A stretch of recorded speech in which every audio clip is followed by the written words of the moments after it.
सिंध मुंहिंजी अमा तूं तुंहिंजी मथां छा लिखी छा लिखां छा लिखी सिंध मुंहिंजी अमा दुनिया जा सिंधियो हिक मुठ थी सिंध बचायो। सिंध मुंहिंजी अमा तूं तुंहिंजी मथां छा लिखां सिंध जो क़ौमी आवाज़ radio voice of Sindh London.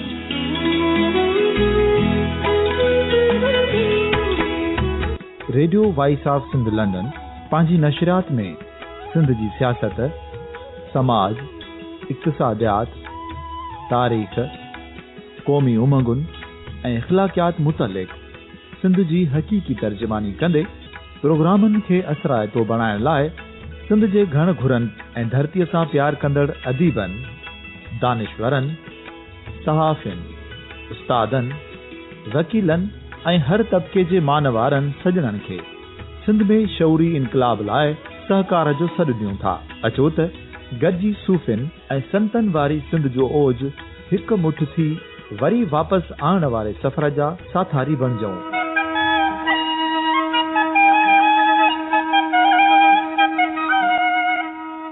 हिकु नए सुबुह जी शुरूआत जो पड़ाॾो घर घर, ॻोठ ॻोठ ऐं शहर शहर ताईं पहुचायो। शाल सिंध आबाद ऐं ख़ुशहाल थिए, सिंधी माण्हू सुखियो ऐं सताबो थिए।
मशहूर गीत असांजे अज़ीम शायर नारायण श्याम साहब जो आहे।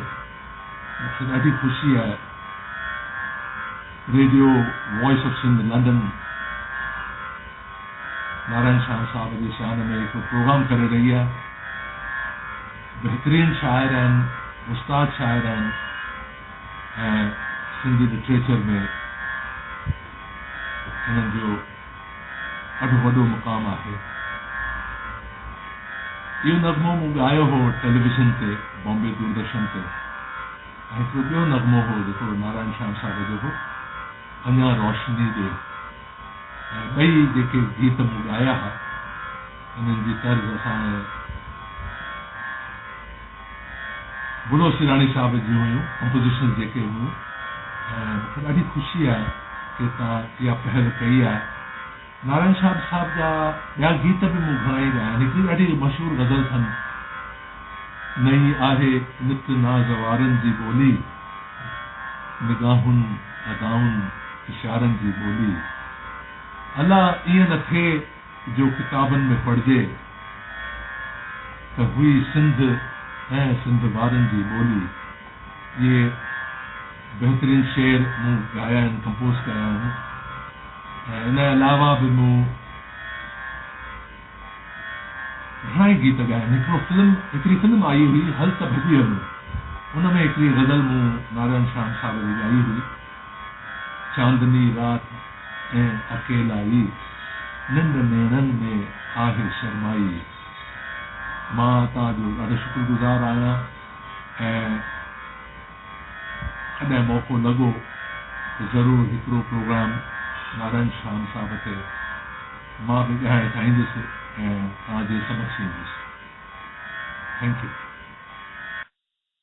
सिंधी ॿोली जे महान कवि नारायण श्याम जे जनम ॾींहं जे मौक़े ते प्रोग्राम कविता जो काक धणी में मां अव्हां जो मेज़बान इमदाद अली ओढो अव्हां खे भलीकार चवां थो ऐं नारायण श्याम जे जनम ॾींहं जूं सिंधी ॿोलीअ जे घण घुरनि खे वाधायूं ॾियां थो।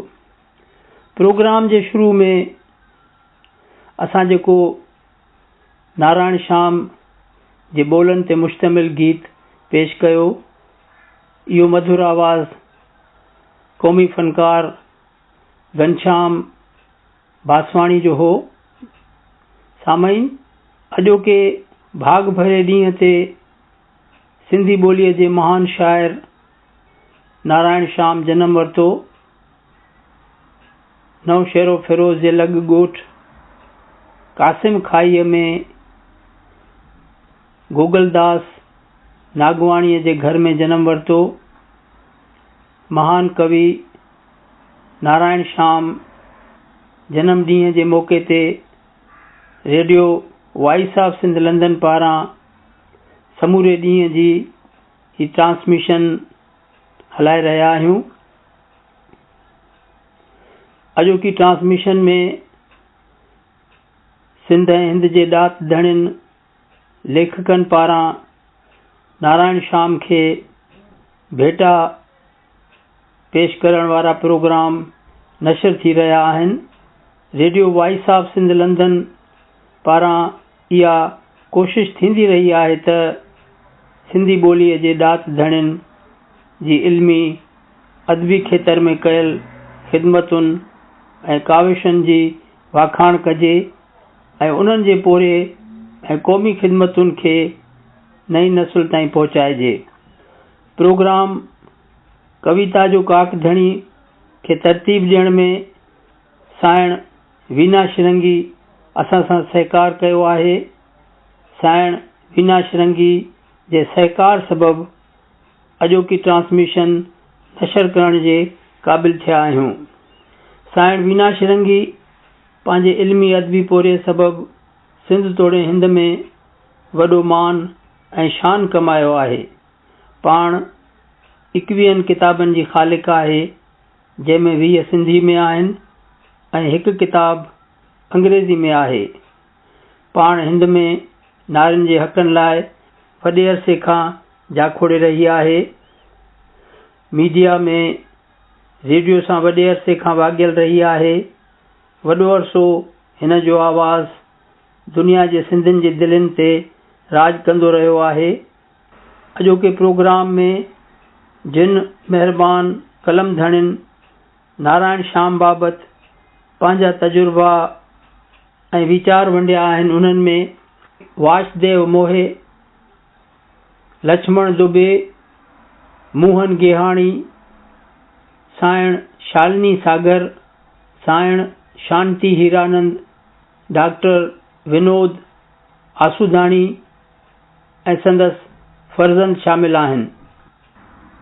सामईन, प्रोग्राम जे सिलसिले खे अॻिते वधाइण लाइ मां साइण वीना शिरंगी खे गुज़ारिश कंदुसि त हू मुख़्तलिफ़ अदीबनि ऐं ॾात धणियुनि सां जेका ॻाल्हि ॿोल थी आहे उहा अव्हां जी ख़िदमत में पेश करे।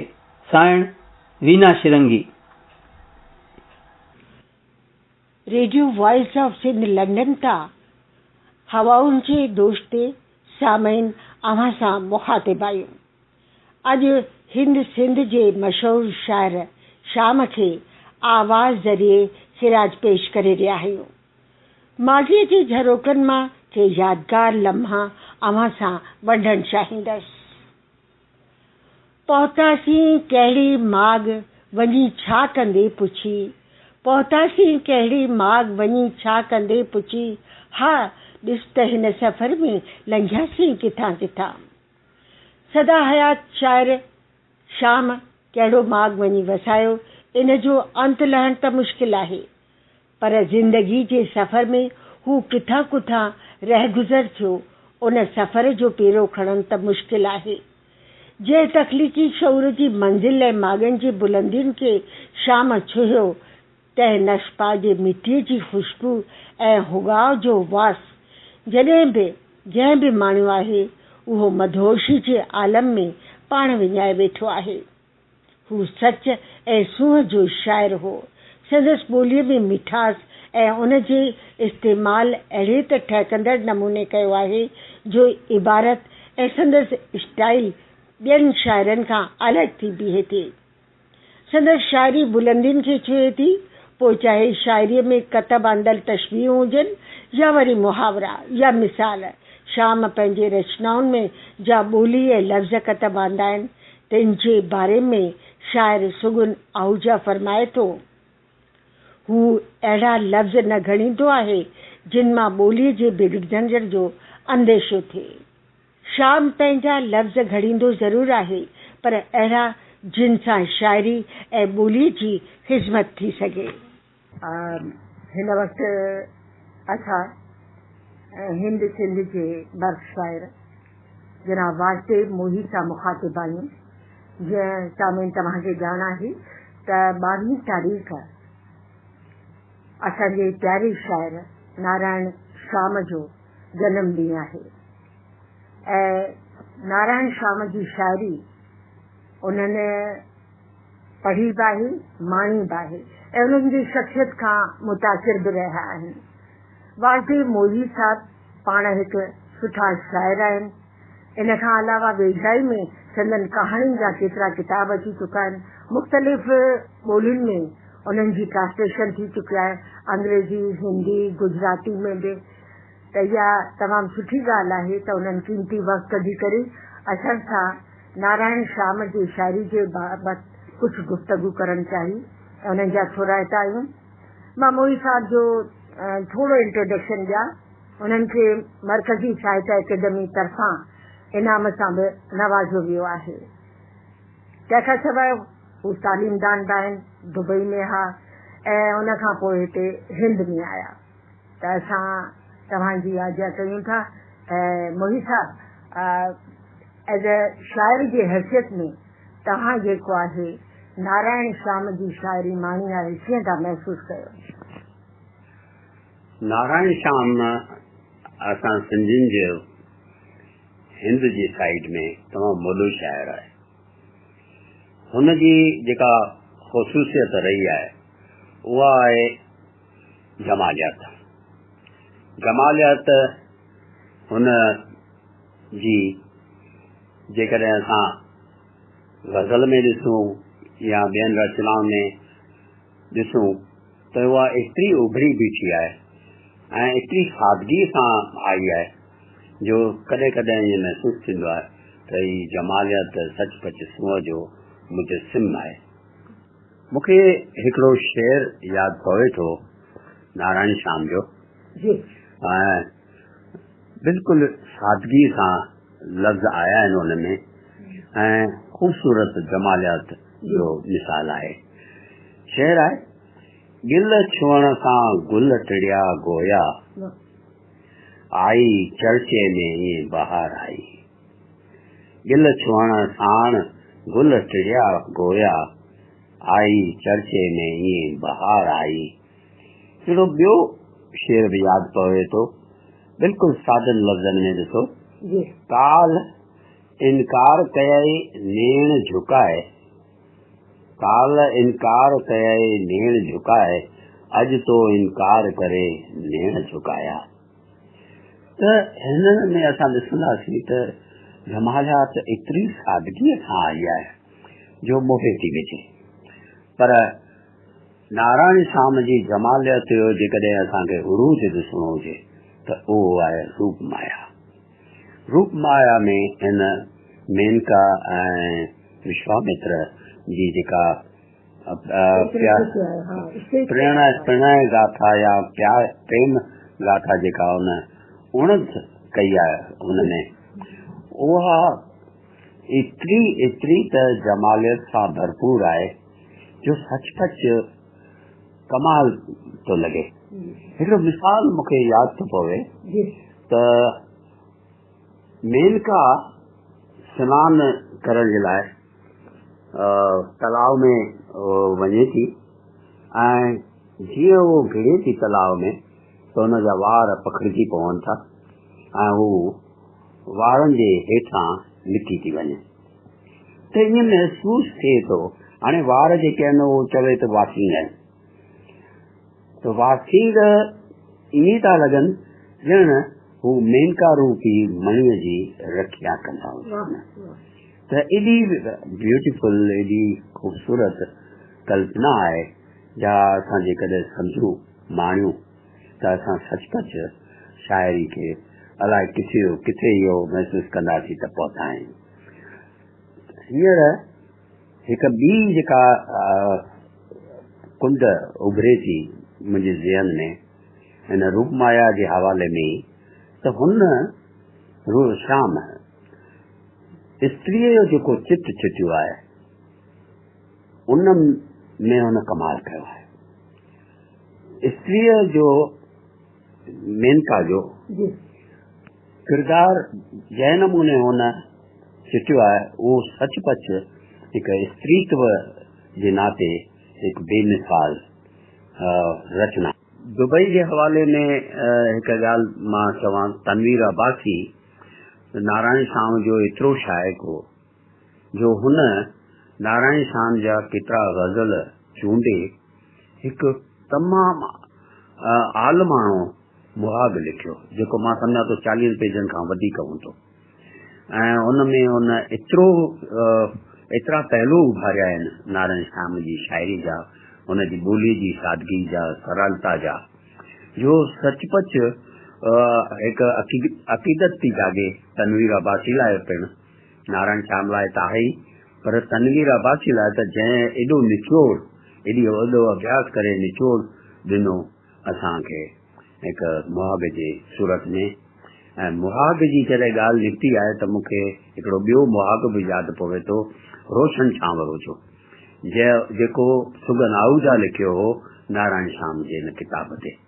उहो बि हिकु सिंधी अदब जो माइल स्टोन लिखियो वियो आहे, छाकाणि त उहा पहिरीं ॻाल्हि हुई, पहिरियों मिसाल हो जंहिंमें पूरी तरह शाइरी जी छंड छाण करे, एनालाइज़ करे, छेद करे हुनजे अलॻि अलॻि पहलुनि खे उजागर कयो वियो हो। त उहो बि हींअर असांखे सोनहरी अखरनि में सिंधी अदब में मिले थो।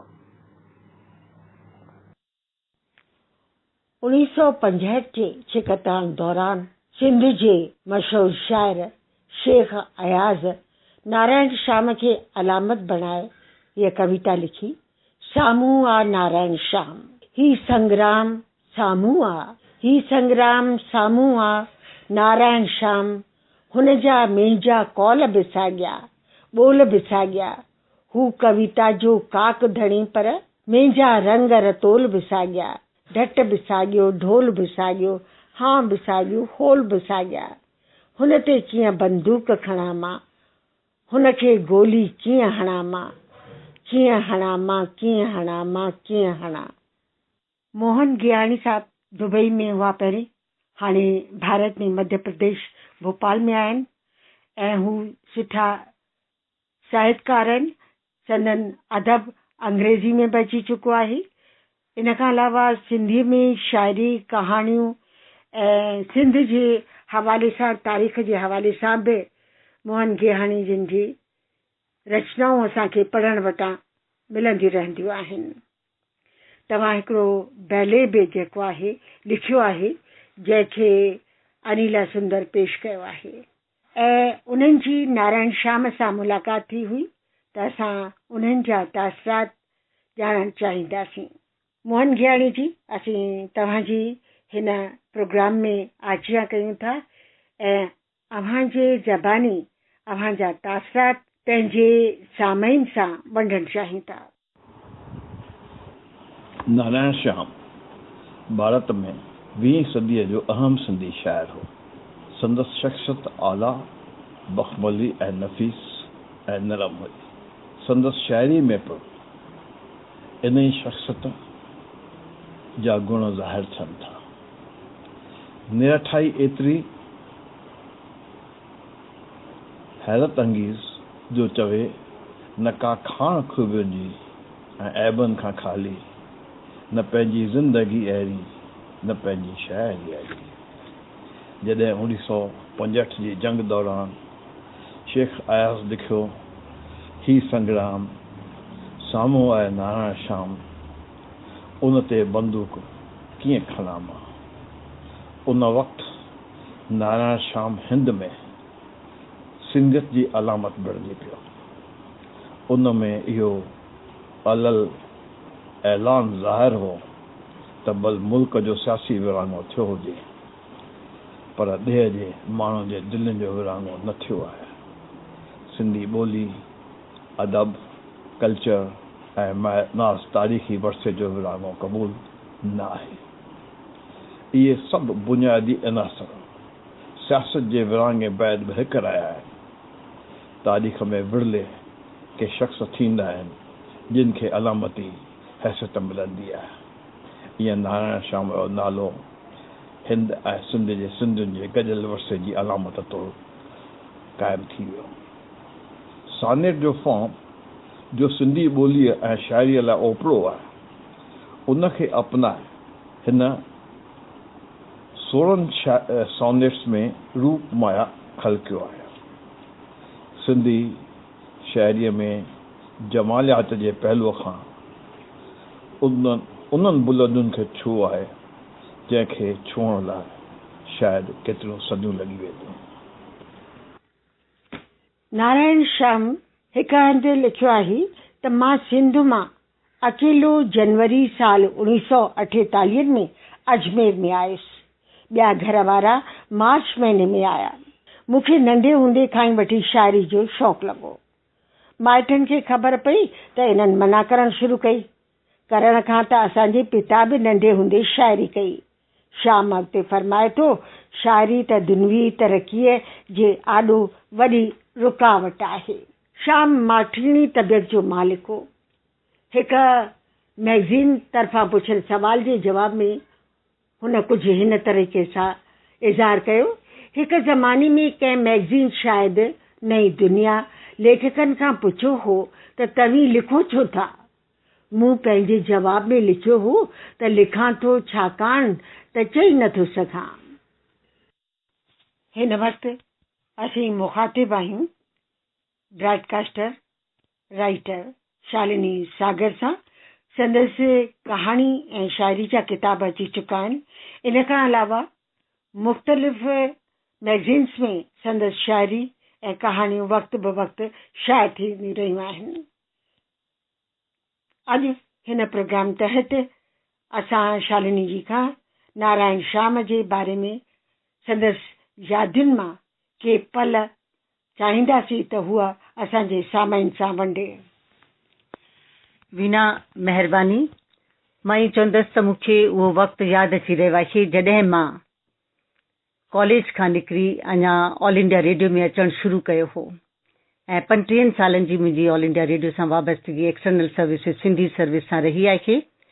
त सम्झी सघे थी एतिरो वक़्तु अॻु जॾहिं हिन शख़्सियत सां मुंहिंजी मुलाक़ात थी हुई त बेहद ई मां चवंदसि त अहिड़ी मन मोहींदड़ शख़्सियत हुई ऐं बिल्कुलु जेको चइजे कि आम रवाजी हिकिड़ो जेको आहे सो शख़्स हूंदो आहे उन तरह सां घणे क़दुरु मां उन्हनि खे ॾिठो। अधु ॿाहुनि सां जेका आहे सा खमीस पाईंदा, बुशर्ट ऐं बिल्कुलु सिंपल, पहिराइण में बिल्कुलु ई सिंपल हुन कोई न, ऐं ॻाल्हाइण जा एतिरा मिठा ऐं मां चवंदसि त निम्रता सां ॻाल्हाईंदा हुआ हर हिक सां, जो मां जहिड़ो जेको अञा पंहिंजी शुरूआति जंहिं अञा पंहिंजे कैरियर जी बि पूरी कान कई हुई, उन्हनि सां बि जॾहिं पहिरियों दफ़ो हुननि सां मुंहिंजी मुलाक़ात थी आहे त हुननि ईअं मूंखे महसूसु थियणु कोन ॾिनो त को हू एॾा वॾा शाइर आहिनि।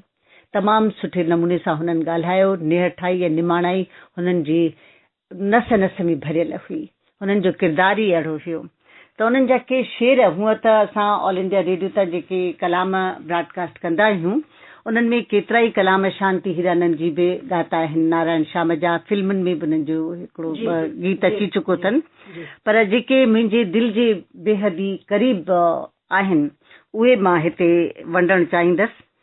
हिकु त तमामु सलीस लफ़्ज़नि में, ज़िंदगीअ जी राह में रोड़ी जॾहिं थकिजी पवां, ज़िंदगीअ जी राह में रोड़ी जॾहिं थकिजी पवां, यादि तोखे थो कयां, यादि तोखे थो कयां, ही बि माणियां हू बि माणियां, दिलि घुरे छा छा नथी, ही बि माणियां हू बि माणियां, दिलि घुरे छा छा नथी, पर छड़ी पहुचण बजाए जॾहिं किरी फतकी पवां, यादि तोखे थो कयां, यादि तोखे थो कयां। मूंखे यादि आई त ही जेको नारायण श्याम साहब जो तो जिक्र कयो न, जी जी, त इहो डुइट में ॿिनि फनकारनि ॻातो आहे। ऐं जॾहिं शाम सां शाम हू हयात हुआ त मां ऐं लक्ष्मण भाटिया कोमल संदन घर विया हुआसीं ऐं श्याम साहब खे अर्ज़ु कयोसीं त तव्हां सां असां प्रोग्राम रखणु चाहियूं था तव्हांजे मान में।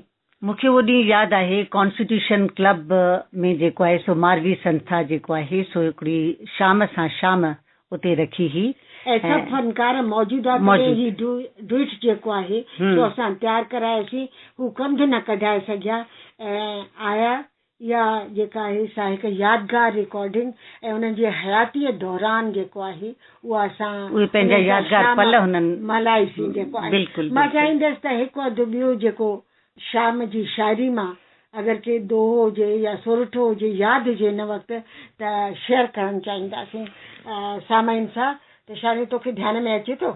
हीउ हिकिड़ो दोहो अथनि, आहे असांजी ज़िंदगी धुंधली धुंधली जोत, आहे असांजी ज़िंदगी धुंधली धुंधली जोत, रोशन रोशन छांवरो लेकिन आहे मौत।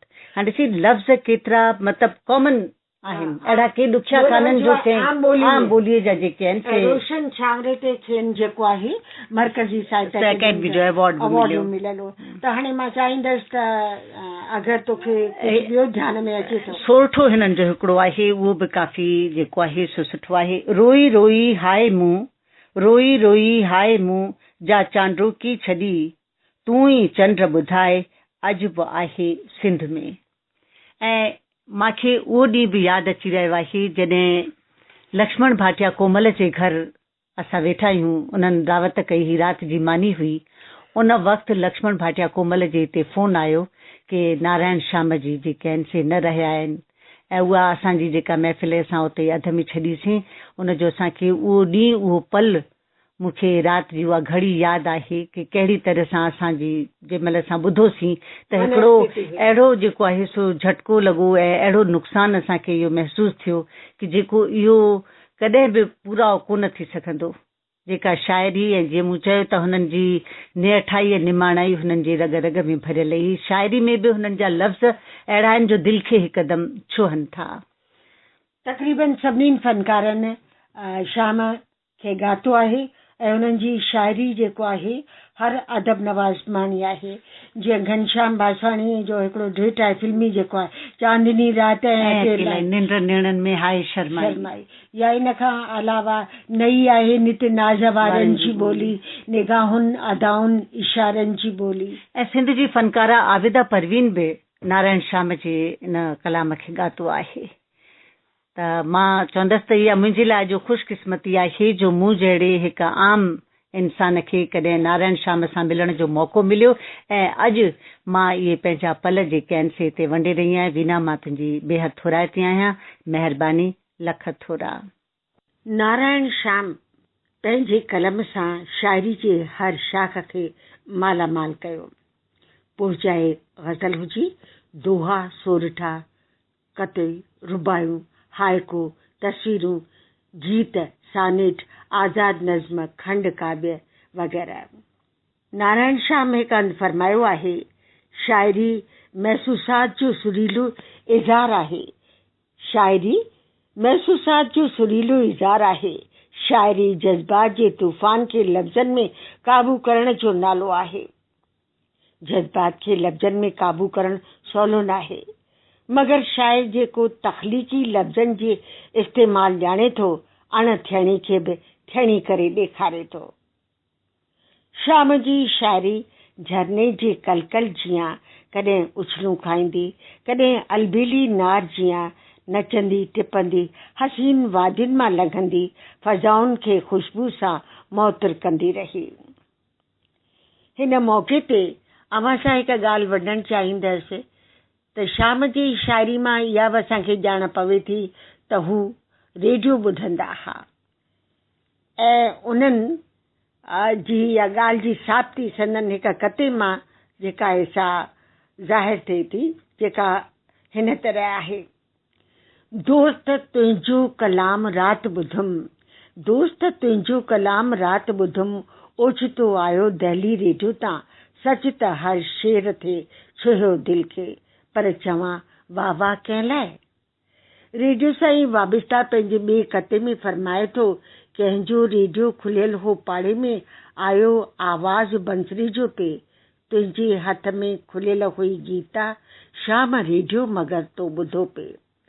हिकु हथ में गीता हूंदे बि बंसरी जे मधुर तान में पाण खे मगन पाए थो। हुनजो संगीत सां रूह जो रिश्तो हो। नारायण शाम जा कुझु शेर अॼु जे हिन मौक़े ते अवां सां वंडणु चाहींदसि। पंहिंजे बारे में शाम फरमाए थो हिकु हंधि शेर में, शाम खे शेरनि मंझां सम्झी सघियुसि, गर्चे मूं सम्झी न हुनजी शाइरी। शाइरी जे बारे में फरमाए थो त शाइरी महसूसात जो सुरीलो इज़हार आहे, शाइरी जज़्बात जे तूफ़ान खे लफ़्ज़नि में क़ाबू करण जो नालो आहे। जज़्बात खे लफ़्ज़नि में क़ाबू करणु सवलो नाहे, मगर शाइर जेको तख़लीक़ी लफ़्ज़नि जो इस्तेमालु ॼाणे थो, अणथियणी खे बि थियणी करे ॾेखारे थो। मां चवंदसि त शाम जी शाइरी झरने जे कलकल जीअं कॾहिं उछलूं खाईंदी, कॾहिं अलबेली नार जीअं नचंदी टिपंदी, हसीन वादियुनि मां लंघंदी, फ़ज़ाउनि खे ख़ुशबू सां मुअतिर कंदी रही। ऐं उहा हिंद सिंध, जिते सिंधी आहिनि उते उनजो आवाज़ पहुतो। पंहिंजी जन्म भूमि खे सारींदे चंड खां सवाल थो करे, रोई रोई हाय मूं छा चांडोकी छॾी, तूं ई चंड ॿुधाए अॼु बि आहे सिंध में। सिंध जो नक्शो उनवान तहत नज़्म में जज़्बनि जो इज़हार कंदे फरमाए थो, सिंध जो नक्शो ॾिसंदे ई बसि हुरिया हाव में गुज़रियल ॾींहं, धोई सावा चेच कया वण, जीअं वसे सावण जो मींहुं। ऐं तराइल में चवे थो, सिंध खे कोन छॾाए को सघे सिंधियुनि खां, सिंध सिंधियुनि में वसे, सिंध हिते सिंध हुते, मुल्क बणिजे थो मिटीअ सां न मगर माण्हुनि सां, सिंध खे कोन छॾाए सघे सिंधियुनि खां। अॻिते इन ई तराइल में नारायण शाम फरमायो आहे, ॼाण माण्हुनि जी पवे साफ़ संदन ॿोलीअ मां, ॼाण माण्हुनि जी पवे साफ़ संदन ॿोलीअ मां, शाम ॻाल्हाइजे सिंधी थी जिते सिंध उते, जिते सिंधी उते सिंध। श्री नरसिंहलाल नागवाणी जिन नारायण शाम जा वॾा फर्ज़ंद आहिनि ऐं उन्हनि खां असां कुझु ॼाणणु चाहींदासीं। मां तव्हां खां इहो ॼाणणु चाहींदसि त कॾहिं तव्हां इहो महसूसु कयो त नारायण शाम खे कंहिं ज़िंदगी जे हादसे झटको ॾिनो ऐं उहो को अहिड़ो हादसो हुजे या अहिड़ो खुल ख़ुशी जे माहौल हुजे जंहिंमें उन्हनि जेके आहिनि से उन्हनि जो हिकिड़ो ॿियो रूप तव्हां ॾिठो हुजे, उहो तव्हां असां सां शेयर कंदा। ऐं हेमराज नागवाणी साहब जेके आहा उन्हनि जा भाउर तमामु सुठा नाटक नवीस हुआ, उन्हनि जे वफ़ात ते असां सभिनीनि खे अफ़सोस थियो त नारायण शाम जा तासरात कहिड़ा हुआ। ऐं ॿियो अहम इहे ॿ टे ॻाल्हियूं तव्हां खां ॼाणणु चाहींदासीं। अहम सवाल हिन वक़्तु जेको मुंहिंजे ज़हन में अचे थो त कुटुंब जे कंहिं भाती में उन्हनि जी जेका ॾात आहे शाइरी जी, या जेको उन्हनि जो अदब सां वास्तो रहियो त कोई करे थो उन्हनि जे धीअरनि में, पुटनि में या पोटनि में कंहिंखे क्रिएटिव राइटिंग तरफ़ जेको आहे सो शौक़ु आहे, उहा दात या उहो विरसो जेको आहे उहो मिलियो आहे या न। त इहे हिकु ॿ ॻाल्हियूं जेके आहिनि से तव्हां खां असां ॼाणणु चाहींदासीं। इन संबंध में मां तव्हांखे इहो ॿुधायां थो त असांजे भाउरनि भेनरनि मां कंहिं खे बि इन क़िस्म जी दात कान हुई जो भाई चइजे भाई न त भाई कोन, या लिटरेचर में कंहिं जो बि कोन हो, बसि भाउरनि जो न भेनरनि जो न, इवन दो मुंहिंजो बि कोन हो, ऐं इवन दो ॿिए असांजे जे कज़न ब्रदर्स में जेके हथनि जो बि इन सब में कोई कोन हो। मुंहिंजी माउ जो देहांत 1984 जुलाई में थियो, जंहिंजो झटको उन असांजे पीउ खे लॻो ऐं उहो थोरो शांत थी विया। डॉक्टर विनोद आसूदाणी तमामु सुठा शाइर आहिनि। इन खां अलावा हू तालीमदान बि आहिनि, हिकु कॉलेज जा हेड ऑफ डिपार्टमेंट आहिनि। त उन्हनि सां असां जेको आहे उन्हनि जा तासरात अॼु जे मौक़े जे सिलसिले में ॼाणणु चाहींदासीं। डॉक्टर विनोद जी, असीं तव्हांजी आजा कयूं था ऐं तव्हांजी ज़बानी हिकु शाइर जी हैसियत में नारायण श्याम जे बारे में असीं कुझु तव्हां खां ॼाणणु चाहींदासीं। नारायण श्याम जो ही शेर असांखे घणो कुझु सोचण लाइ ऐं महसूस करण लाइ मजबूर करे थो। खिज़ां हाल ओरे त कंहिं साण ओरे, खिज़ां हाल ओरे त कंहिं साण ओरे, सभई सिख्या जे बहारुनि जी ॿोली। नारायण श्याम वटि हिकु अहिड़ी नज़र आहे जेका इंसानी दिल में लिकल दर्द खे ॻोल्हे शाइरीअ में बयां करे सघे थी। नारायण श्याम सिर्फ़ इंसान जो चेहरो न, पर इंसान जे एहसास खे महसूस करे सघे थो। हू इंसानी मुल्ह जो शाइर आहे, कुदरत जो शाइर आहे, मोहब्बत जो शाइर आहे, ऐं सभ खां वॾी ॻाल्हि त हू इंसानी एहसास जे सुंदरता जो शाइर आहे। असां फ़ख्र सां ईअं चई सघूं था त हिंदी जगत वटि पंत आहे त असां वटि नारायण श्याम आहे, अंग्रेज़ी वारनि वटि विलियम वर्ड्सवर्थ आहे त असां वटि नारायण श्याम आहे। नारायण श्याम जो कुदरत सां लगाव तमामु गहरो आहे। हू कुदरत जे सिर्फ़ ॿाहिरियुनि रूपनि जी ॻाल्हि नथो करे, पर कुदरत जे अलॻि अलॻि नज़ारनि जे ज़रिए कुदरत खे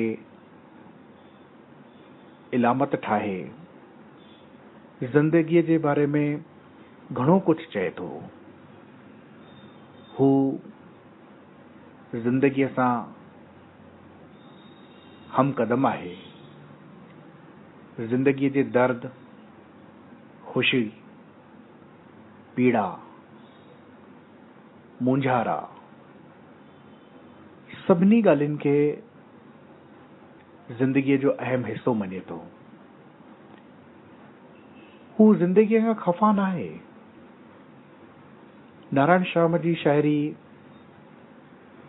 ज़िंदगीअ खे सम्झण जे ॾस में हिकु तमामु वॾो फ़लसूफ़ो बणिजी असांजे अॻियां अचे थी। हुन जा लफ़्ज़ सिधा समाटा, सादी ॿोली, पर गहराईअ सां भरियल सूक्ष्म शाइरी आहे। It is a subtle poetry, silent poetry. हू वॾा वॾा ॾुखिया लफ़्ज़ क़तम नथो आणे, पर असां नारायण श्याम जे शाइरीअ खे जॾहिं वर पढ़ूं था त ईअं थो लॻे त हुन में घणेई तहूं आहिनि। It is multi layered poetry. इहा पढ़ंदड़ जे कुवत ते या पढ़ंदड़ जे ज्ञान ते निर्भर थो करे त हू नारायण श्याम जे शाइरीअ खे कंहिं गहराईअ ताईं सम्झे। नारायण श्याम जी शाइरी आलमी शाइरी आहे। वक़्त ऐं हालतुनि जे बदिलजण खां पोइ बि हुन जी ताज़गी घटि नथी थिए। हुन जी सुरहाण किथे बि फिकी नथी पइजे। अगरि असीं ईअं चऊं त शाइरी चंड आहे त नारायण श्याम जो शेर चांड्रोकी आहे। अगरि शाइरी गुल आहे त नारायण श्याम जी शाइरी सुरहाण आहे। अगरि शाइरी दोस्ती आहे त नारायण श्याम जो गज़ल मोहब्बत आहे। अगरि शाइरी हिकु स्त्री आहे त नारायण श्याम जो शेर हुन जी सुहिणी अखि आहे। अगरि नारायण श्याम जी शाइरी खे शाइरीअ जे वक़्त जी शाम चई सघिजे थो। शाम इन ॾिस में त हर सोचींदड़ इंसान, हर उहो इंसान जंहिंजे दिलि में दर्द आहे, जंहिं वटि इंसानी मुल्हनि जा क़दुर आहिनि, हू शाम जे सूंहं खे, शाम जे रंगनि खे, शाम जे माहौल खे महसूस कंदो आहे। त नारायण श्याम वटि शाम जहिड़ी मासूमियत, सुरहाण, रंग ऐं एहसास, इहो सभु कुझु आहे। शाम जे वक़्तु हर माण्हू, पखी, पुखण, जानवर दुनिया जा कमकार लाहे पंहिंजे पंहिंजे आखेरे ॾे, घर ॾे वापसि वरंदा आहिनि। ऐं इन अर्थ में नारायण श्याम जी शाइरी बि असांखे पंहिंजे उन असलियत ॾे, असली घर ॾे, यानी पंहिंजे ज़मीर ॾे, पंहिंजे विवेक ॾे, पंहिंजे दिलि ॾे वापसि वठी वञे थी। इंसान ॿाहिरी दुनिया में केतिरी बि तरक़ी करे, पर हुन जी असली शक्ति उन इंसान जे अंदरि लिकल आहे। त नारायण श्याम जी शाइरी असांखे सेल्फ एक्सप्लोरेशन, खुद खे सम्झण लाइ या सम्झण ते आमादा करे थी। ऐं नारायण श्याम सिंधीअ जो तमामु अज़ीम शाइर आहे। ऐं असां सभु सिंधीअ जा शाइर नारायण श्याम खे जॾहिं जॾहिं पढ़ूं था, तॾहिं तॾहिं हुन मां घणो कुझु सिखूं था, हुन जी शाइरी माणियूं था। ऐं बस लतीफ़ फन में मौसीक़ी जो अहम दर्जो आहे। शाइरी ऐं मौसीक़ी ॿिन्ही जो पाण में गहरो रिश्तो आहे, जा शाइरी दिलनि में देरो जमाए थी। विलियम वर्ड्सवर्थ मूजिब poetry is the first and last of all the knowledge, it is as immortal as the heart. शाइरी उहा शइ आहे जेका जटादार आहे। श्याम पंहिंजे शाइरी ज़रिए ज़िंदा आहे, संदसि शाइरी इमॉर्टल आहे। श्याम जी शाइरी अमर आहे। Radio voice of London Sindh सां सामईन सदा हयात शाइर नारायण श्याम जे सालगिरह जे मौक़े ते श्याम जी तख़लीक़ी सरमाए खे अव्हां सां वंडींदे अव्हां खां इजाज़त वठंदासीं। शेर तोसां रिहाणियूं कंदा कुर्ब मां, शेर तोसां रिहाणियूं कंदा कुर्ब मां न हूंदुसि त छा थी पियो ऐं पिरे। आदमी थो जिए बसि ॻणियल ॾींहं के, आदमी थो जिए बसि ॻणियल ॾींहं के, शेर जी ज़िंदगी सिज सह नित नई। अव्हां खां इजाज़त वठी रहिया आहियूं। मोकिलाणी नाहे, साथ सलामत। लख लाइक साइण बीना शरंगीअ जा जंहिं ख़ूबसूरत अंदाज़ में प्रोग्राम तरतीब ॾिनो ऐं नाले वारनि अदीबनि जा वीचार पेश कया। हाणे मां प्रोग्राम जे आख़िर में नाले वारे लेखक ऐं अदीब लक्ष्मण धोबी जा वीचार पेश कंदुसि। हिन पंहिंजे तारुफ़ सां ॻाल्हि ॿोल जी इब्तिदा कई। लक्ष्मण अमरूमल दुबे ऐं सिंध में असां खैरपुर रियासत जा रहवासी हुआसीं। सिंधीअ में मुंहिंजा 4 किताब शाइरीअ ते आयल आहिनि। छा नाला आहिनि साईं किताबनि जा? हिकु किताब आहे, पहिरियों किताब 8 पहर ओबाणको गज़ल ऐं दोहा। ॿियो किताब हो, उन में बि गज़ल हुआ। टियों किताब जंहिं ते मूंखे साहित्य अकादमी जो इनाम मिलियो, आकाश जा टुकड़ा। टियों किताब अञा यादि आहे। अच्छा, इन ते मूंखे साहित्य अकादमी अवार्ड मिलियो सेंट्रल गवर्नमेंट ऑफ इंडिया तरफ़ां सिंधीअ में। ऐं चौथों ताज़ो किताब आयो आहे, घर सिकी रहियो। साईं लक्ष्मण, हाणे गुज़ारिश ई आहे त 22 जुलाई साईं नारायण शाम जी सालगिरह जे हवाले सां radio voice of Sindh London ख़ुसूसी नशरियात पूरे ॾींहं जी जारी आहे। इन्ही हवाले सां असां इहो चाहींदासीं त अव्हां जी नज़र में नारायण शाम जो इल्मी अदबी पोरियो तव्हां उनखे कीअं था ॾिसो? शाम अॼोके शाइरीअ जे दौर जो अहम तरीन शाइर आहे। तनवीर अब्बासी साहब हिन खे महाकवीअ जो लक़ब ॾिनो ऐं शेख अयाज़ हिन खे कविता जो काक धणी सॼो। शाम बुनियादी तौर रोमान ऐं जमालियात जो शाइर आहे, जंहिंखे एस्थेटिक सेंस चइजे। ज़िंदगीअ में जेको सुंदरता जो बोध एस्थेटिक सेंस आहे, जमालियात, हिन जी शाइरीअ में उनजी ताज़गी तवानाई नुमाया आहे। जंहिंजा के शेर तव्हीं चओ त मां तव्हांखे ॿुधायां। जी साईं, जी जी। काल इनकार कई नेण झुकाए, अॼु तो इनकार करे नेण झुकाया।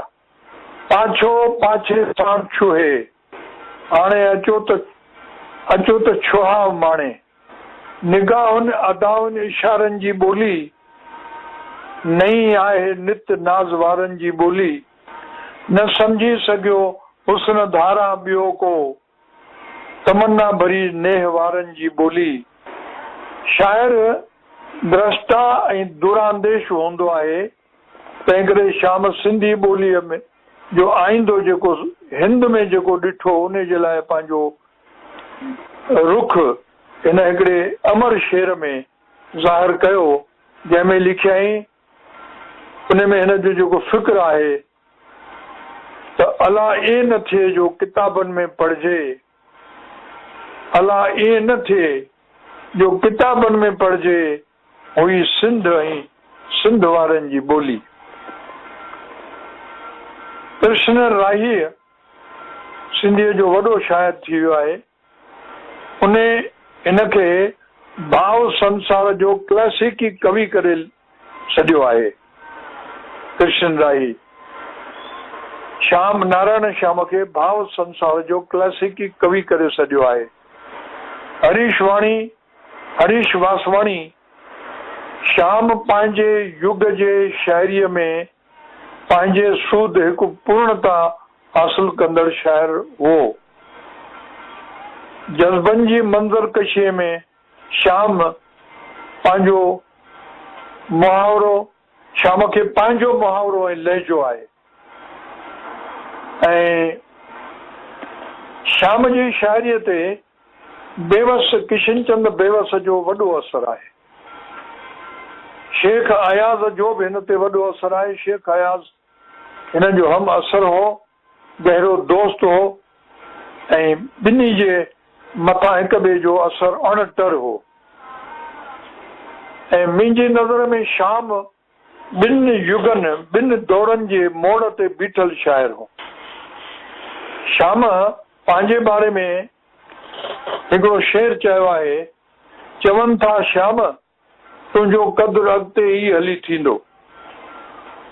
हाणे हिन श्याम पंहिंजे शख़्स खे कीअं सिंधी तहज़ीब सां, सिंधी साहित्य सां ॻंढे छॾियो आहे, इहो नुमाया असर हिन शेर में आहे। चवनि था श्याम तुंहिंजो क़दुरु अॻिते ई हली थींदो, त सच सिंधीअ जे लाइ ज़िंदा रहण जी हीअ दुआ आहे। ऐं अॻिते बि चए थो, मूं ॾिसी तोखे लिखियो लेकिन हेर ही पढ़ी मूं ते ई लिखंदा के ॿिया। ॿियो हिन जो हिकिड़ो तमामु मशहूर मारूफ़ शेर आहे, पैतासी कहिड़े माग वञी छा कंदे पुछी, हा बस त हिन सफ़र में लंघियासीं किथां किथां। ऐं ॿियो हिन जो शेर पंहिंजे शाइरीअ जे बनिस्बत ॾाढो मशहूरु शेर आहे, जंहिंमें हिनजी निमाणाई, हिनजी जेका हिकु तमामु हिकिड़ो सिधो सादो हिनजी सादगी पई ज़ाहिर थिए। लिखे थो त हुजे खाण खूबियुनि जी, हुजे खाण खूबियुनि जी ऐं खामियुनि खां बिन, हुजे खाण खूबियुनि जी ऐं खामियुनि खां बिन आजी, न पंहिंजी ज़िंदगी अहिड़ी न पंहिंजी शाइरी अहिड़ी। हुजे खाण खूबियुनि जी ऐं खामियुनि खां बिन आजी, न पंहिंजी ज़िंदगी अहिड़ी न पंहिंजी शाइरी अहिड़ी। ऐं हिन चयो आहे, शेर तोसां रिहाणियूं कंदा कुर्ब मां, शेर तोसां रिहाणियूं कंदा कुर्ब मां, मां न हूंदुसि त छा थी पियो ऐं पिरी, आदमी थो जिए बस ॻणियल ॾींहं के, शेर जी ज़िंदगी सिज सही नित नई। श्याम गज़ल, हाइकू, कथा, वाई, तराइल, ॾोहीड़ा, तस्वीरुनि जे नाले सां पंहिंजा अलॻि अलॻि सनफ़ूं लिखियूं ऐं हिन सिंधी ॿोलीअ खे, सिंधी शाइरीअ खे मालामाल कयो। साईं, नारायण श्याम जी जेका शाइरी आहे या जेको कुझु हुन लिखियो आहे, उन्ही हवाले सां हिंद में जेके शाइर आहिनि, अदीब आहिनि, या जेके उते अदबी सभाऊं आहिनि, उन्हनि को इन ते कमु कयो आहे, उन जी शाइरी ते, उन जे इल्मु अदब वारे खेत्र में जेको हुनजो कमु कयल आहे, जीअं उन जे कम खे अञा वधीक निखार ॾिजे, वधीक बहितर तरीक़े सां नए नस्ल खे पेश कजे। हाणे छा आहे त हिन जी टोटल शाइरी दात हयात ॿ भाङा अजमेर मां हरी हिमथाणीअ ज़ाहिर कराया। हिन जे इंतकाल खां पोइ अजंता पब्लिकेशन जे नाले सां दात ऐं हयात पहिरियों भाङो ऐं ॿियो भाङो, तंहिंखां पोइ केतिरा ई किताब श्याम ते, शाइर श्याम नाले हिकिड़ो किताब आहे जेको श्याम जे मथां जाम सुठनि वॾनि विद्वाननि पंहिंजा लेख उन में शाइर श्याम जे नाले सां। ऐं हिते जाम साहित्य अकादमी तरफ़ां कमु थियो आहे, श्याम ते सेमिनार्स थियूं, श्याम ते वॾा कम थिया, श्याम ते सॼी 3 ॾींहंनि जा प्रोग्राम थींदा रहिया। हिते घणो कुझु थियो आहे हिंदुस्तान में, हिंद में श्याम ते घणो कुझु कमु थियो आहे। लक्ष्मण ज़ोबी साहब, तव्हां जी वॾी महिरबानी जो तव्हां साईं नारायण श्याम जे जनम ॾींहं जे हवाले सां radio voice of Sindh London खे वक़्तु ॾिनो। असां हिंद ऐं सिंध जे हवाले सां इल्मु अदब जे खेत्र में जेके जेके माण्हू कमु करे विया आहिनि, जिन पंहिंजूं ज़िंदगियूं अर्पियूं आहिनि, उन्हनि जे हवाले सां कॾहिं कॾहिं असां तव्हां सां कचहरी कंदा रहंदासूं। सामईन, हाणे अवां जी ख़िदमत में साइण शांति हीरानंद जा वीचार जेके हिन नारायण श्याम बाबति radio voice of Sindh London सां वंडिया आहिनि, अवां जी ख़िदमत में पेश करे रहिया आहियूं। इमदाद साहब, ऐसा है, ईअं आहे त मां जॾहिं शादी करे दिल्ली आयसि तॾहिं वीणा सिंह ही मूंखे रेडियो ते गवायो फर्स्ट टाइम, और my contribution in Sindhi language is that I started singing ghazals, Sindhi ghazal Hasid, Krishan Rai and Sham, Narayan Sham, everybody in Urdu style ghazal. तो वो बहुत appreciate की गई, and then I did a lot of recording in Sindhi. त इहो जेको आहे इहो त वीणा जे हक़ में आहे त भई हुन मूंखे रेडियो चई त तूं सिंधी आहीं, तूं छो थी ॻाईं? मूं चयो भई my pronunciation might not be good, but anyhow I sang a lot, and for that I got also a prize, also a award also, and I got it from them for singing Sindhi. And my मेरी जो गज़लें हूँ लोग बहुत पसंद करते थे, उनको बहुत पसंद करते थे, बिकॉज जैसे कृष्ण उसकी शाम की गजल है, चपन चुरिया अख ॻाल्हायो पे सामो केरी हीअं आयो पे, तो मैंने उसको उर्दू के स्टाइल में गाया। एंड देन शाम नारायण शाम तो सबसे बेस्ट है, बिकॉज उसकी शायरी में, उनजी शायरी में फ़लसफ़ो, romance, colour, everything you find beautiful and easy to sing. But I didn't know him personally though, but I have sung a lot of Sham, Narayan Sham, and I think he is one of the great poets in Sindhi. मां उन्हनि सां तमामु क़रीब, उनजे तमामु क़रीब कोन हुअसि, जीअं मां जिगर विगर जे हुअसि त उन्हनि जे कोन हुअसि। उन्हनि जी शाइरी ऐं उनजो जेको गज़ल आहे ऐं जेका उनजो कलाम आहे, जीअं ज़िंदगी जी राह में मूंखे अहिड़ो दिलि ते टच कयो उन ज़िंदगी जी राह में तोखे यादि तो कयां, बहुत ही खूबसूरत लिखा उन्होंने, बहुत दर्द भरा हुआ, and this is what appeals to me. मैंने उनकी एक गज़ल थी, नहीं आए नित नाज़ वारनि जी बोली, हाँ उनखे त मूं ट्यून में सेट कयो ऐं ॻायो, ऐं सॼी हाणे त सॼो ईअं न थिए, अलाह ईअं न थिए कि किताबनि में पढ़जे त हुई सिंध ऐं सिंध वारनि जी ॿोली। तमामु ईज़ी ऐं सुठी शाइरी आहे, साफ़ सुथरी शाइरी उन्हनि जी हुई। मां नथी भायां त ॿियो को शाइर एॾो वॾो शाइर थियो आहे जेतिरो नारायण श्याम। आम फ़हम ॿोली में शाइरी कंदो हुयो जेको आम माण्हू बि सम्झी सघंदो हुजे। हाँ, नहीं आहे नित नज़वारन जी बोली,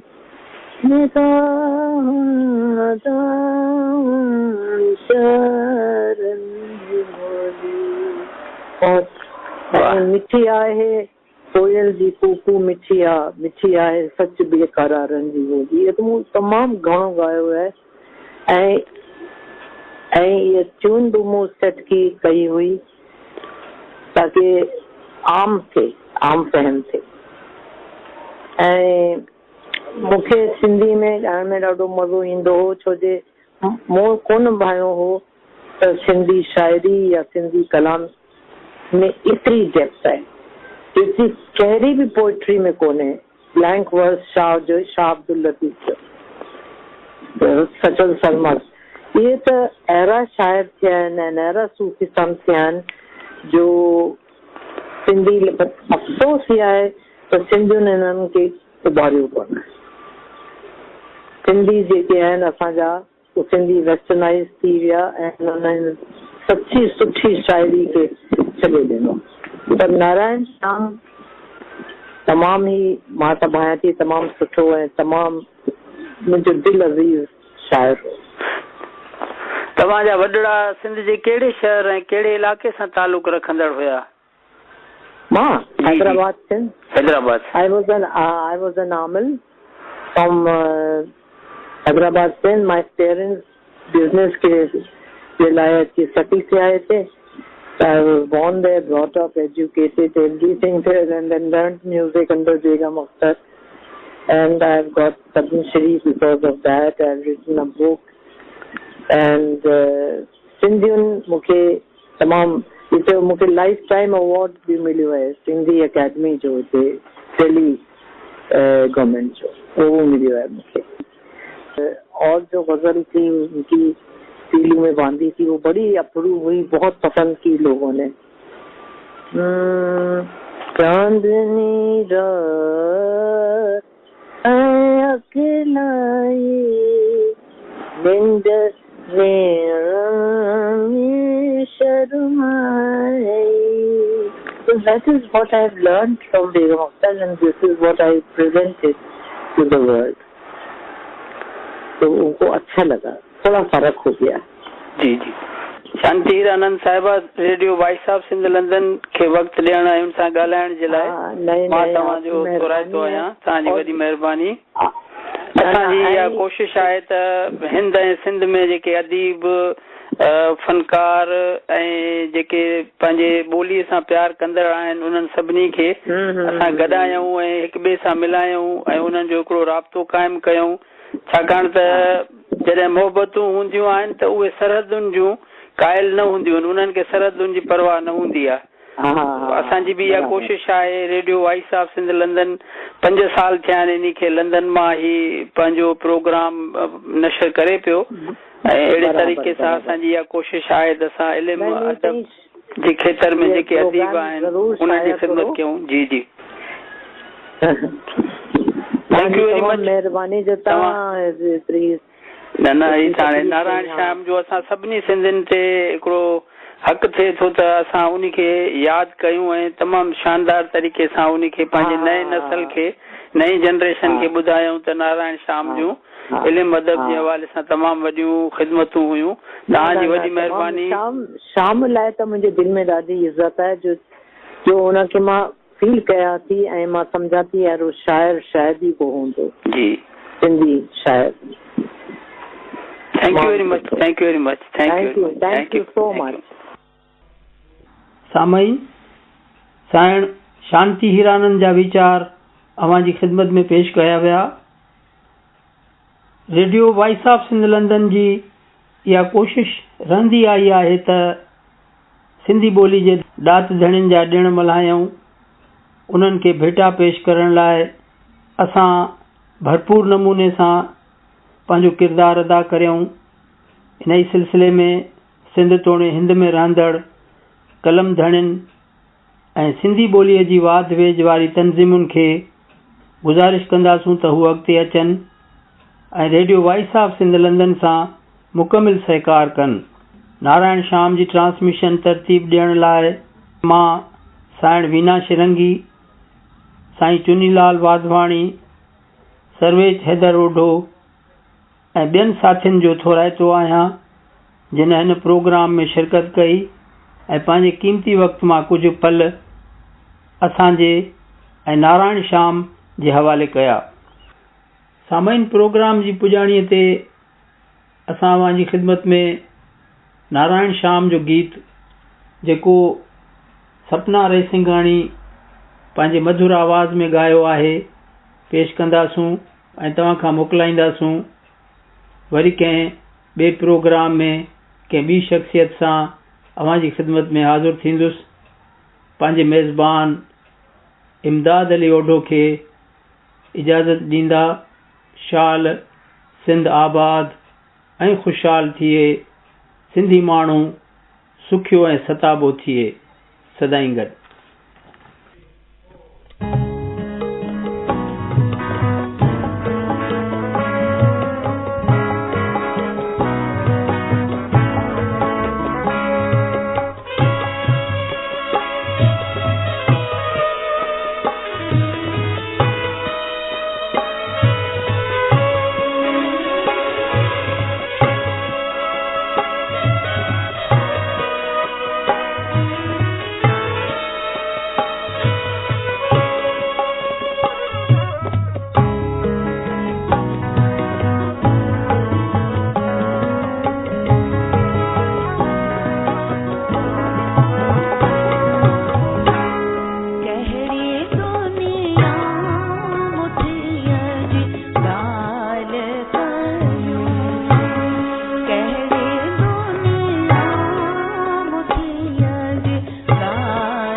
अवां जी समातुनि ताईं radio voice of Sindh London